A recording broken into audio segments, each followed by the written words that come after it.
पढ़ के मेहनत करके नंबर तो सभी लाते हैं। नंबर लाने का एकदम नया तरीका है, जैसे तुम ला सकते हो। सालों भर पढ़ाई मत करिए, अपना हाय हेलो व्हाट्सएप पे करते रहिए। एग्जाम के ठीक एक दिन पहले पहुंचिए कोई भी भगवान का मंदिर, हनुमान जी का, शंकर जी का, जो भी, पहुंचिए, सीधे 500 रुपये का लड्डू भागिए और चले जाइए एग्जाम देने। हो गया। जो काम 500 में हो सकता है उसके लिए मेहनत क्यों करना। और अगर भगवान में अगर सही में पावर है तो बिना पढ़े पास करा के दिखाएं। क्या गलत बोल रहे हैं? आलस बहुत अच्छी चीज है। आलस हम लोगों को अपना देह बचा के रखने की सलाह देती है। अगर आलस ना हो तो लोग मेहनत कर करके दुबले हो जाएं, पतले हो जाएं। आलस ही है जो आपको मोटा बनाती है। आलस ही है जो आपको आराम करना सिखाती है। तो आलस बहुत अच्छी चीज है। एक बहुत बड़े कवि हुए हैं, कह गए हैं दास मलिंगा कि अजगर करे न चाकरी, पंछी करे न काम, और दास मलिंगा कह गए सबके दाता राम। तो पढ़ लिख के क्या ही होगा। आलस बहुत अच्छी चीज है, आलसी बने रहिए। पर देखो आलस क्या करता है, हमको काम करने से रोकता है। और जो काम करने से रोकता है उसको अंग्रेजी में कहा जाता है रेसिस्टेंस। अब बिना रेसिस्टेंस का इलेक्ट्रिक सर्किट नहीं बन सकता है, तो तुम कैसे बन सकते हो? ठीक है, तो आलस के लिए चिंता नहीं करना है तो अच्छी बात है, ज्यादा हो तो और अच्छी बात है। जितना रेसिस्टेंस उतना ही हीट ज्यादा। इलेक्ट्रिक करंट में हम लोग पढ़ रहे हैं, किसी तार का रेसिस्टेंस ज्यादा होगा तो उससे करंट फ्लो होगा, तो उसमें हीट ज्यादा उत्पन्न होगा। वैसे ही जिसमें जितना आलस ज्यादा, उसको काम करने के लिए कहिएगा उतना ही ज्यादा गरम होगा। हाँ हम ये सब कर दें, आप नहीं करिएगा।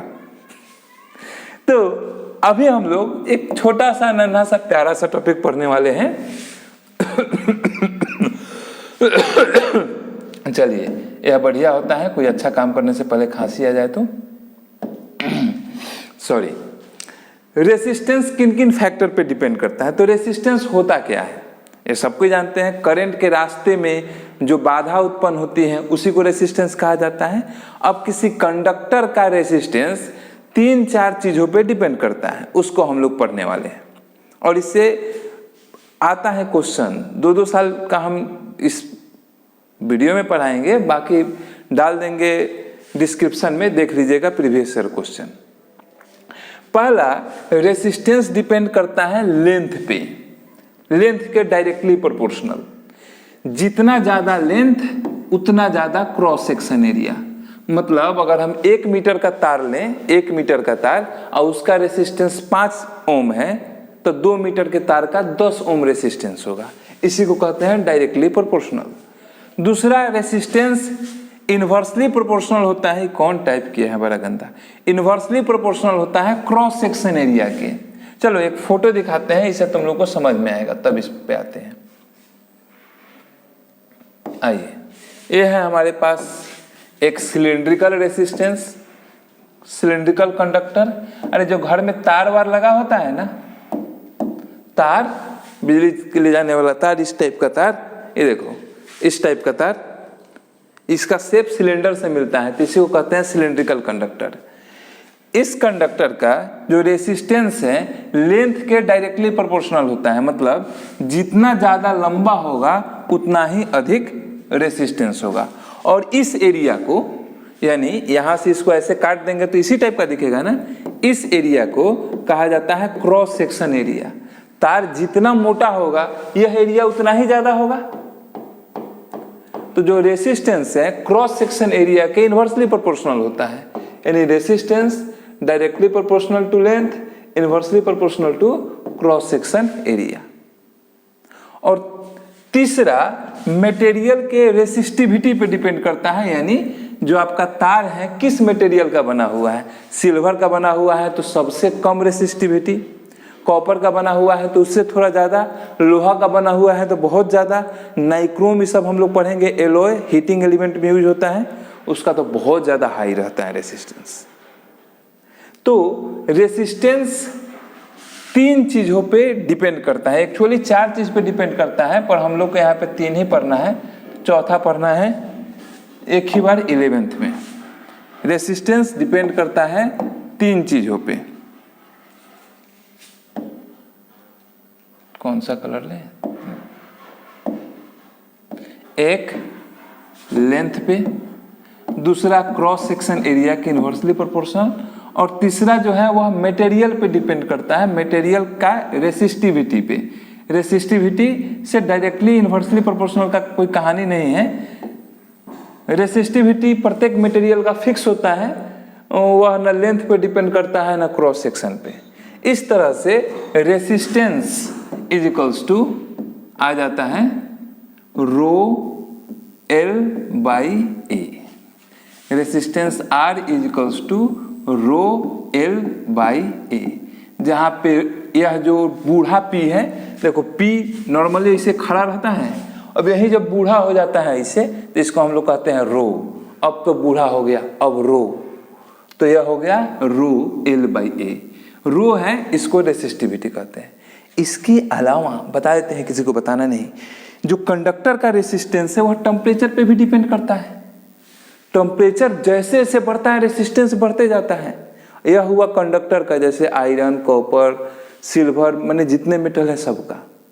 और वहीं सेमीकंडक्टर का नाम सुने हो, जैसे हम बता देते हैं सिलिकॉन और जर्मेनियम, दो मटेरियल को कहा जाता है सेमीकंडक्टर। तुम्हारा मोबाइल, लैपटॉप, कंप्यूटर, जितना भी इलेक्ट्रॉनिक्स का सामान है सब इन्हीं से बनता है। और इनका एक बड़ा अच्छा खूबी है, जितना टेम्परेचर बढ़ेगा उतना ही रेसिस्टेंस कम होगा।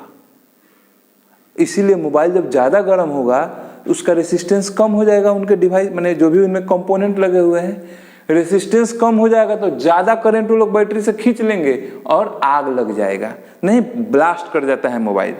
सुनते हो ना, क्यों ब्लास्ट करता है? ज़्यादातर उसमें कंपोनेंट लगे हुए हैं सेमीकंडक्टर के। टेम्परेचर बढ़ने से रेसिस्टेंस घटेगा, और ओम्स लॉ से हम लोग जानते हैं भैया, रेसिस्टेंस जितना घटेगा करंट उतना ही बढ़ेगा। रेसिस्टेंस घटा, करंट बढ़ा, ज़्यादा करंट बढ़ते गया, एक टाइम पे औकात से ज़्यादा हो गया, आग लग गई शायद। तो एक फॉर्मूला यहाँ से हम लोग अपने हाथ में रखेंगे, हासिल रखेंगे, उसको याद रखेंगे। वह फॉर्मूला है हमारे पास, क्या है फॉर्मूला? है हमारे पास resistance R is equals to बूढ़ा P यानी रो L बटा A। जो लोग भूल जाते हैं अक्सर चीजों को, उनके लिए मैं लिख देता हूं, इसको हम लोग कहते हैं रो, और यह रिप्रेजेंट करता है रेसिस्टिविटी को।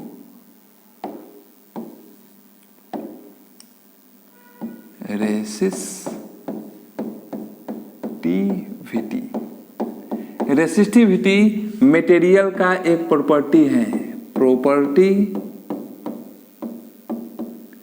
ऑफ मटेरियल, और इसका वैल्यू लेंथ और क्रॉस सेक्शन एरिया पे डिपेंड नहीं करता है। It's value do not depends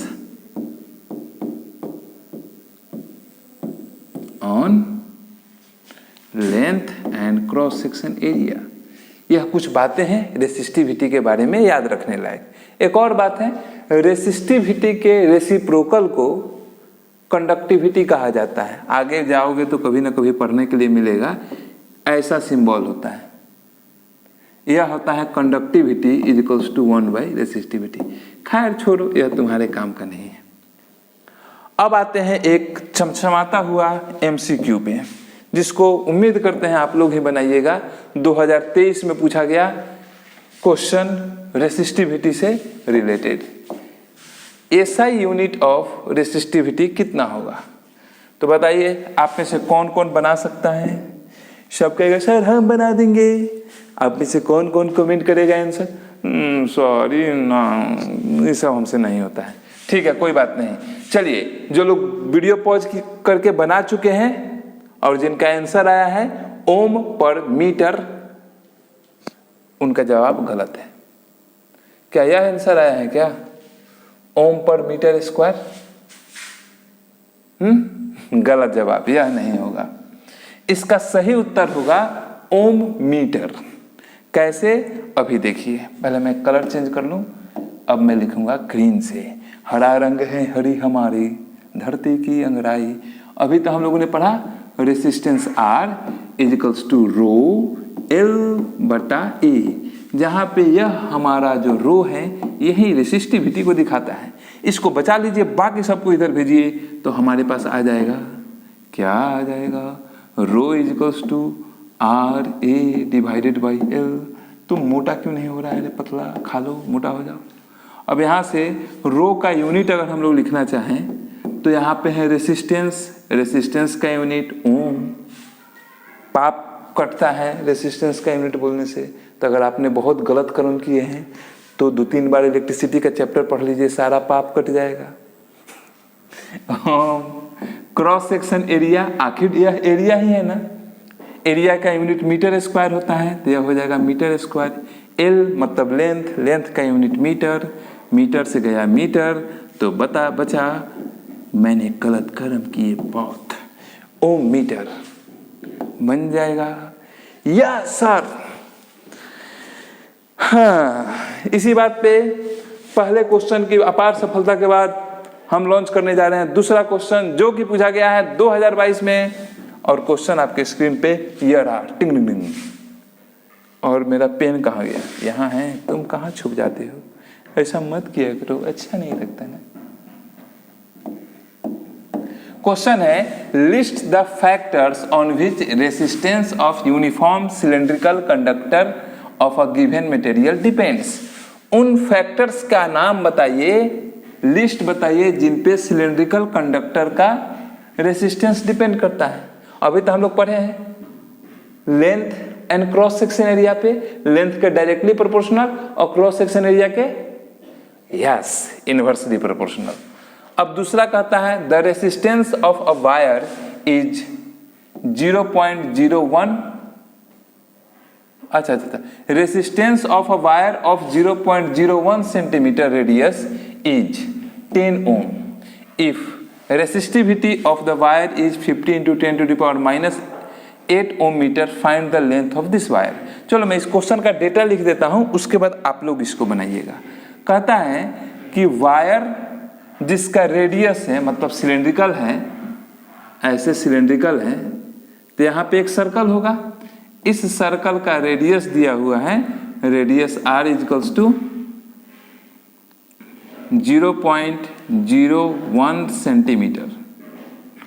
आगे कहता है resistance R is equals to 10 ohm, 10 ohm. If the resistivity, अच्छा रेसिस्टिविटी भी दिया है बूढ़ा P 50 into 10 to the power -8 ohm metre. Find the length of the wire, length बताना है कितना होगा। वीडियो को पॉज करो और देखो यह क्वेश्चन थोड़ा सा हल्का सा टेढ़ा है पर 100% बन जाएगा। एक जेन्युइन अटेम्प्ट दो, इतने देर से पढ़ रहे हो, एक क्वेश्चन को ट्राई करो प्लीज। वीडियो पॉज करो और देखो बना के बन जाना चाहिए। चलिए 3, 2, 1 ओके, मैं बनाता हूं, देखता हूं कितना आंसर आता है। रेडियस दिया है, radius R is equals to 0.01 centimetre, centimetre में 10 टू द पावर -2 से गुना करेंगे तो मीटर हो जाएगा।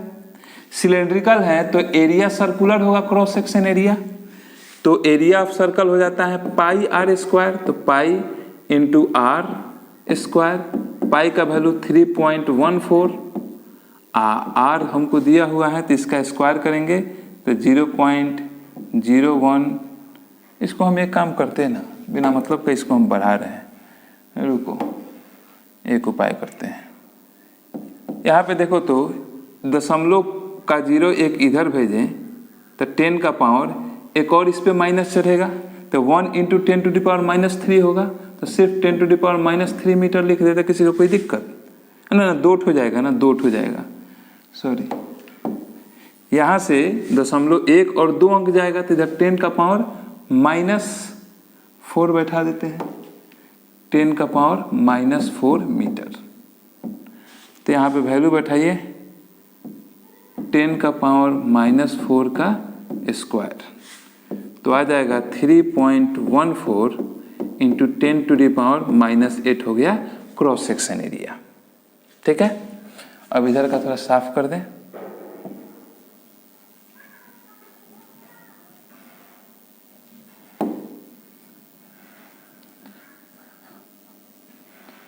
ओके, हम लोग रेसिस्टेंस का फॉर्मूला जानते हैं। Resistance R is equals to rho L by ए।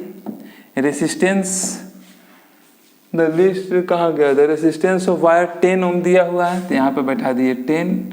रो दिया हुआ है 50 इंटू 10 टू द पावर -8, बैठा दीजिए 50 into 10 to the power -8। Length नहीं पता, अब क्रॉस सेक्शन एरिया हम लोग को निकालने हैं।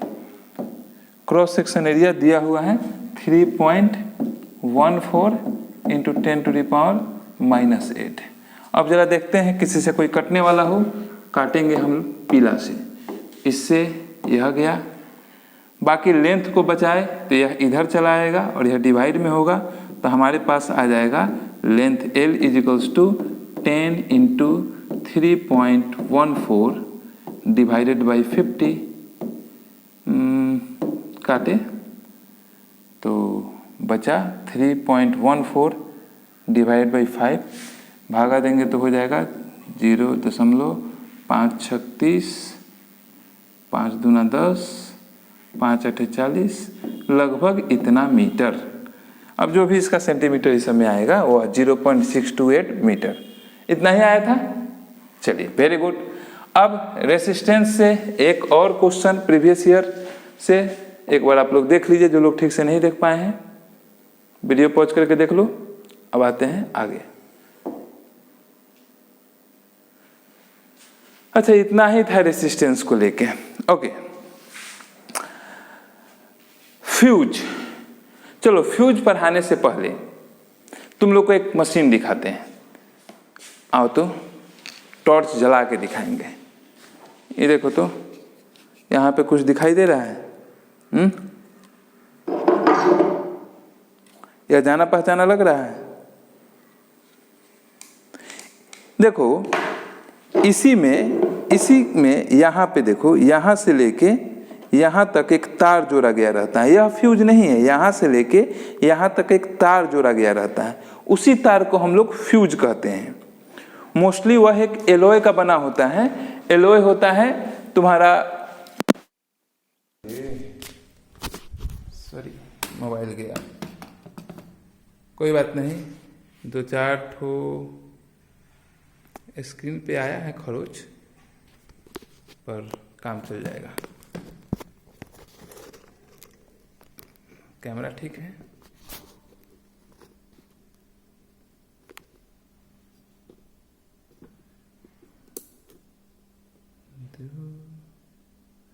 रुको, अब फिर से रिकॉर्ड करना।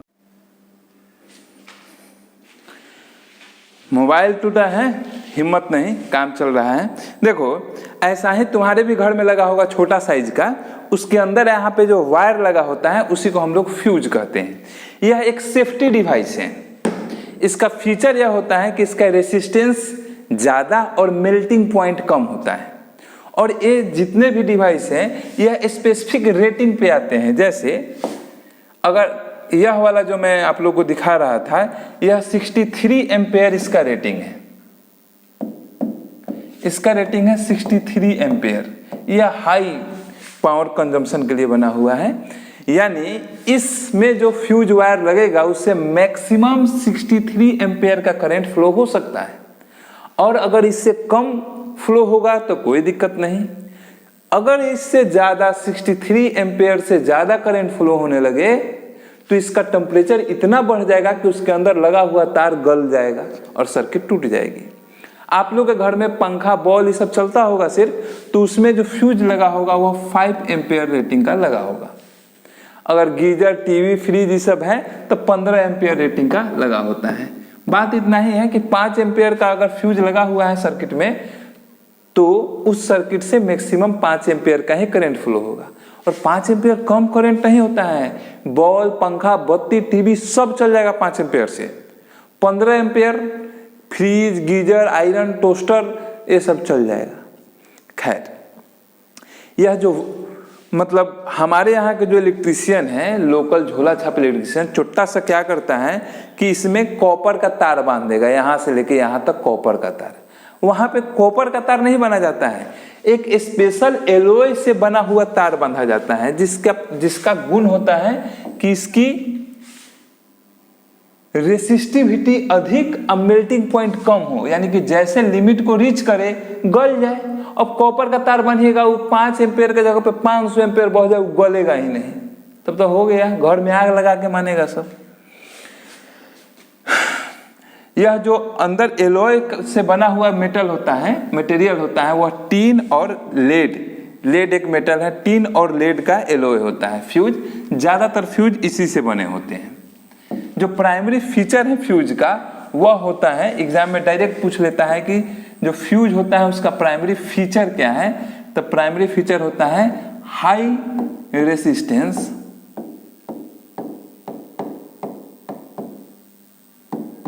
लो मेल्टिंग पॉइंट।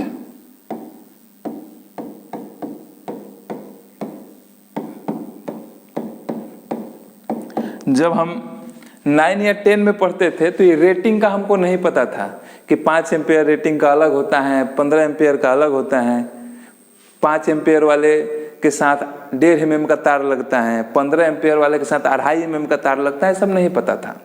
नया नया इलेक्ट्रिसिटी पढ़े थे, हमारे क्यामुद्दीन सर पढ़ाए थे। अब हम हुए मोटिवेट, गए घर में जाके फ्यूज खींच के देखे उसमें तांबा का तार बंधा हुआ है। मेरा दिमाग चकरा गई, तो घर में आग लगवा देगा सब। गए दुकान से फ्यूज वाला वायर खरीद के लेके आए, और हमको नहीं आइडिया था कितना रेटिंग का। हम बोले कि एक फ्यूज वायर दे दीजिए, वो दे दिया, 5 एम्पेयर का दिया था। लाके हम मामा जी को अपना मोटिवेट किए कि देखिए ऐसे जलाइएगा तो घर में आग लग जाएगा, शॉर्ट सर्किट हो जाएगा, फलाना ढिमकाना 50 को बात समझाए, और लाके फ्यूज वायर बांधे। अब पंखा बॉल चले तो कोई बात नहीं, जैसे आयरन लगाया जाए फ्यूजे गल जाए। फिर हम दूसरा तार बांधे, ऐसा 3-4 दिन तक बर्दाश्त किया लोग। बाद में हम खूब डांटा लोग, कुछ आता है। बाद में वही नथुनी इलेक्ट्रीशियन आया और फिर तांबा का तार बांध दिया, चलने लगा। हाँ, एक और चीज इसमें पूछ लेता है कि एलॉय बनाने पे रेसिस्टेंस बढ़ता है कि घटता है। देखो, पहले एलॉय क्या होता है इसको समझो। एक या एक से अधिक मेटल या फिर कभी मेटल या नॉन मेटल के होमोजीनियस मिक्सचर को एलॉय कहते हैं। यानी जैसे लोहा लिए, उसको गर्म करके पिघला के लिक्विड बना लिए और उसमें डाल दिए थोड़ा सा कार्बन, और दोनों को ऐसे ऐसे करके मिक्स करके ठंडा कर दिए, तो जो जम के आएगा उसको हम लोग कहते हैं स्टील, और यह एक एलॉय हो गया। जैसे तांबा को गरम कर लिए, गरम करके जब वह गल गया तो थोड़ा सा टीन गरम करके उसमें डाल दिए और डाल के मिला दिए। मिला के जब वह जम जाएगा तो उसको हम लोग कहते हैं पीतल।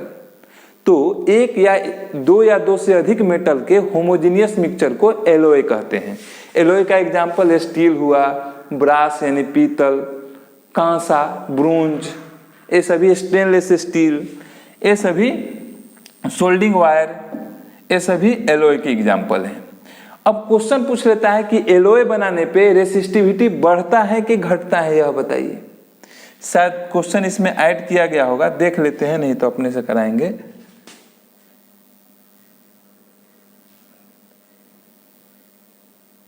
नहीं दिया है, चलिए हम यहीं पे कर देते हैं।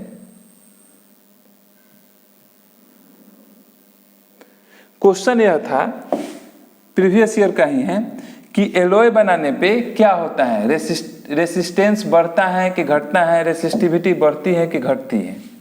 तो यहाँ से याद रखना है कि एलॉय का रेसिस्टिविटी जिनसे मिल के बना है उनसे हमेशा अधिक होता है।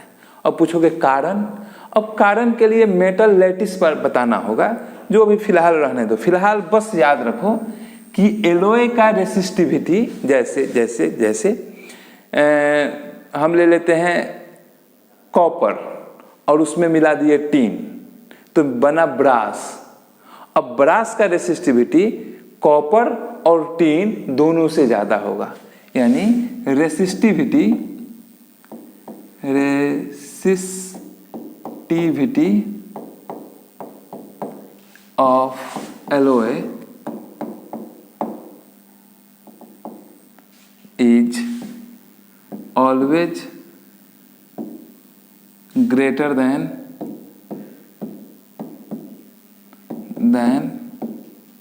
its constituents.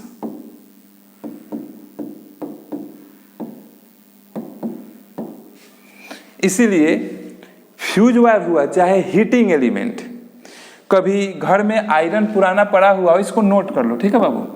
घर में कभी आयरन पुराना पड़ा हुआ हो तो उसको खोल के देखना।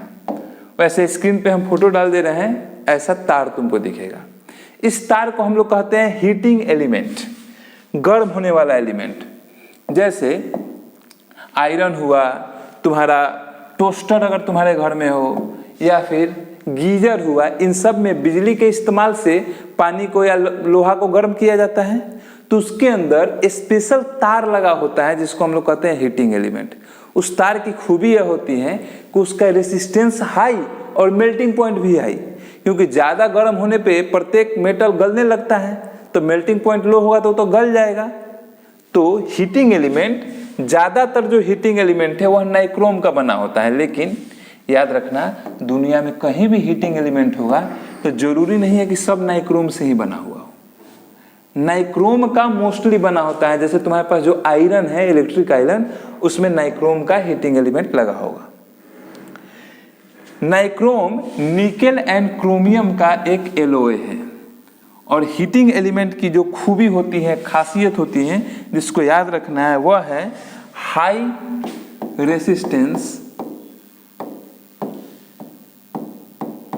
Resistance and high melting point.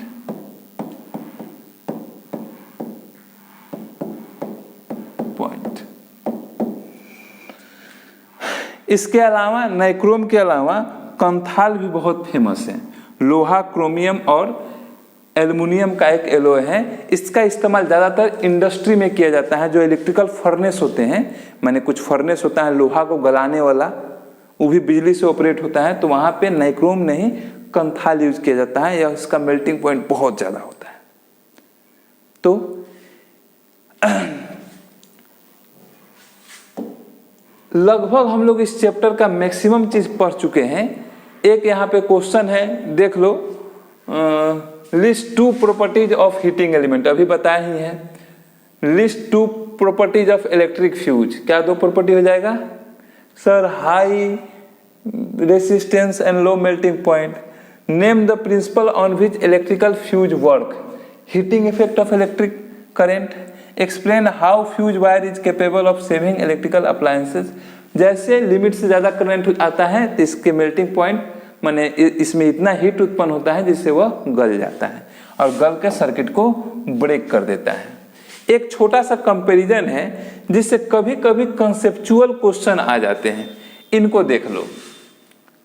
पहले मेरा पेन कहाँ गया, जाने कहाँ मेरा जिगर गया जी, अभी अभी कहीं था किधर गया जी। अरे कहाँ गया जी? अच्छा यहाँ है तुम?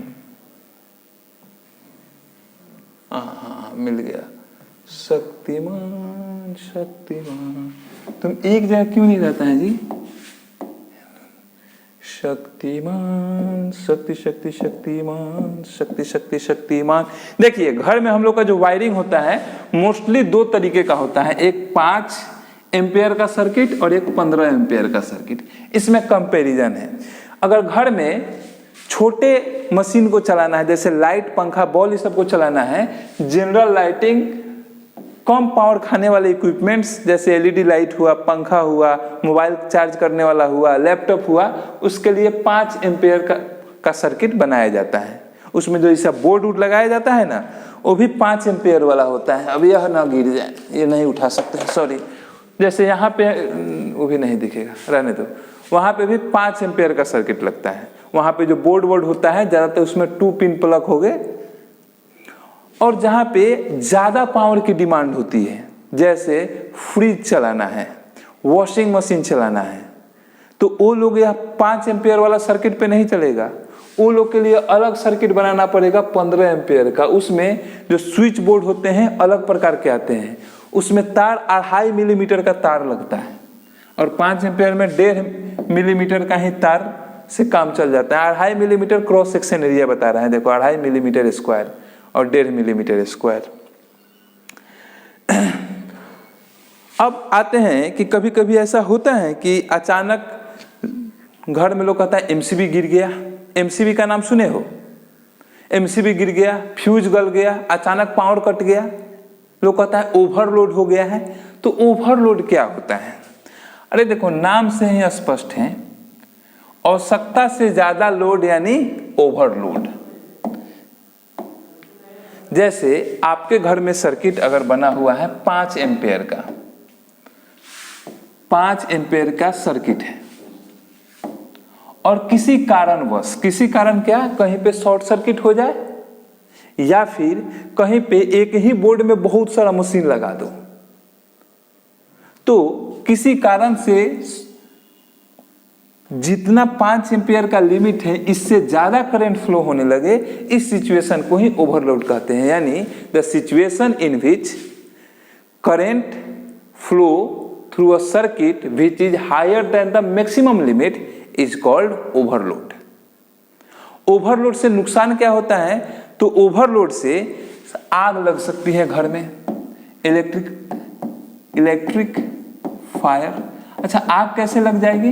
देखिए, तार हमारे पास लगा हुआ है 5 एम्पियर के रेटिंग का, मतलब इसके पास क्षमता है कि 5 एम्पियर का करंट जाएगा, उतना तक वह झेल लेगा, यानी उस समय जितनी गर्मी उत्पन्न हो रही है उसको बर्दाश्त कर लेगा। लेकिन अब इससे फ्लो होने लगे 50 एम्पियर का करंट, तो अब यह जो तार है वह इतना ज्यादा गर्म हो जाएगा कि इसके ऊपर का जो कोटिंग है, पीवीसी का कोटिंग होता है, वह गल के गिर जाएगा। वह गल के गिर जाएगा, उस गर्मी से अगल बगल का जो जलने वाला सामान है उसमें आग लग जाएगा, जिससे इलेक्ट्रिकल फायर कहा जाता है। इससे बचने का उपाय है, हम लोग फ्यूज का उपयोग करते हैं, फ्यूज या फिर एमसीबी। एमसीबी तुम्हारे भी घर में लगा होगा, फुल फॉर्म होता है मिनिएचर सर्किट ब्रेकर। अब इस टॉपिक से पूछता क्या क्या है? यह पूछेगा कि ओवरलोड का डेफिनेशन बताइए। तो जब सर्किट से उसके लिमिट से ज्यादा करंट फ्लो होने लगे इस सिचुएशन को कहते हैं ओवरलोड। ओवरलोड क्यों होता है? तो 2 कारण है। एक तो एक ही सॉकेट से, सॉकेट कहा जाता है जिसमें मोबाइल लगा के चार्ज करते हो ना, चार्जर इसे लगाते हो ना जिसमें, उसी को कहते हैं सॉकेट। एक ही सॉकेट में बहुत सारा चीज लगा दिया जाए, एगो आयरन भी लगा दिए, एगो फ्रिज भी लगा दिए, एगो रेफ्रिजरेटर भी लगा दिए, ऊपर से एक टोस्टर भी लगा दिए, एक ही में लगा दिए हैं, तो उस सॉकेट में ओवरलोड हो जाएगा, आग लग जाएगी। या फिर कहीं पे एक्सीडेंटल शॉर्ट सर्किट हो जाए, यानी मेंस का और न्यूट्रल का तार कहीं पे सट जाए। इन 2 कारणों से ओवरलोड होता है। तीसरा पूछेगा ओवरलोड से बचने के क्या क्या उपाय हैं? तो ओवरलोड से बचने के लिए हम लोग इलेक्ट्रिकल फ्यूज या फिर एमसीबी का उपयोग करते हैं प्रॉपर रेटिंग का। तो ये रहा पूरा इलेक्ट्रिसिटी का क्लास। इसके बाद जो मैग्नेटिक इफेक्ट वाला है उस पर एक और वीडियो आएगा, और इसके बाद मतलब इस वीडियो के समाप्त होने के बाद मैं रिकॉर्ड करने वाला हूं लगभग 8-9 PYQ। इन पूरे PYQ में आप लोग के क्लास 10 में 2018 से लेकर 2025 तक जितने टाइप के इलेक्ट्रिसिटी चैप्टर से क्वेश्चन पूछे गए हैं, प्रत्येक टाइप का एक एक बना दूंगा, जिसको आप प्रैक्टिस कर लीजिए। वीडियो के डिस्क्रिप्शन में प्रीवियस ईयर क्वेश्चन है, चैप्टर वाइज अलग अलग भी कर देंगे अगर आप लोग कहिएगा तो। चलिए, तो आज के लिए इतना ही, धन्यवाद। और अगर मेरा यह जो पढ़ाया हुआ है आपको समझ में आया हो तो एक बार हमको बता दीजिएगा जरूर कि क्या मैं सुधार कर लूँ, कौन सा टॉपिक ऐड कर लूँ, या फिर किसको मतलब थोड़ा और एक्सप्लेन करने की आवश्यकता है, तो हमको फीडबैक मिलेगा तो हम और अच्छे से पढ़ा पाएंगे। ठीक है, तो आज के लिए इतना ही। टाटा bye bye, love you and love you all.